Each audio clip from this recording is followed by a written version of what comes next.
নমস্কার বন্ধুরা আপনারা কেমন আছেন? আশা করি সবাই ভালো আছে। তো বন্ধুরা আজকের এই ভিডিওর মাধ্যমে আপনারা জানতে পারবেন যে আপনারা যারা ডিসেবিলিটি অথবা প্রতিবন্ধী যারা আবেদন করেন, তো সেই আবেদন করার পর আপনার সেই আবেদনটা হয়েছে কিনা, ঠিক আছে, আপনারা কিভাবে চেক করেন। অর্থাৎ আপনাদের প্রতিবন্ধীর যে আবেদন আপনারা জমা দিয়েছিলেন এবং সে বুঝতে পারছেন না সেই জমাটা সেটা আপনাদের কনফার্ম হয়েছে কি হয়নি, সেটা আজকের এই ভিডিওর মাধ্যমে স্টেপ বাই স্টেপ আপনাদেরকে দেখাবো।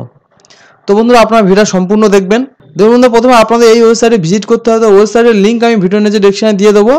তো দিয়ে দিলে আপনারা এই অপশানে চলে আসবেন। আসার পর দেখুন বন্ধু, এখানে একটা ট্যাগ অ্যাপ্লিকেশন স্ট্যাটাস বলে লেখা আছে। এই অপশানে আপনাদের আসতে হবে। আসার পর দেখুন এখানে এনরোলমেন্ট নম্বর, ইউডিআইডি নম্বর, আচ্ছা রিকোয়েস্ট নাম্বার, মোবাইল নাম্বার এবং আধার নাম্বার, ঠিক আছে, এই যে কোনো একটা নাম্বার এখানে আপনারা দেবেন। দেওয়ার পর আপনারা এই গো অপশানে ক্লিক করবেন। তো দেখুন বন্ধুরা, এখানে যখন আমি গো অপশানে ক্লিক করলাম, এখানে দেখুন এখানে লেখা আছে your application current status disability certificate appeared and UDID generate. অর্থাৎ বন্ধুরা আপনাদের এই ইউডিআই অর্থাৎ আপনাদের যে ডিসেবিলিটি সার্টিফিকেট যে নম্বর আর কি সেটা জেনারেট হয়ে গেছে এবং সেই সার্টিফিকেট নম্বরও এখানে দেওয়া আছে এবং স্টেট নাম কি সেটা দেওয়া আছে এবং ডিস্ট্রিক্ট নেম কি সেটা দেওয়া আছে। অর্থাৎ বন্ধুরা এই যে অ্যাপ্লিকেশনটা সাকসেস হয়ে গেছে। তো বন্ধুরা আপনারা এইভাবে আপনাদের যদি কোনো ডিসেবিলিটি জন্য আপনারা আবেদন করে থাকেন, ঠিক আছে, তো সেক্ষেত্রে আপনাদের এরকমইভাবে আপনারা চেক করে দেখতে পারবেন। তো বন্ধুরা আজকে ভিডিও এই পর্যন্ত।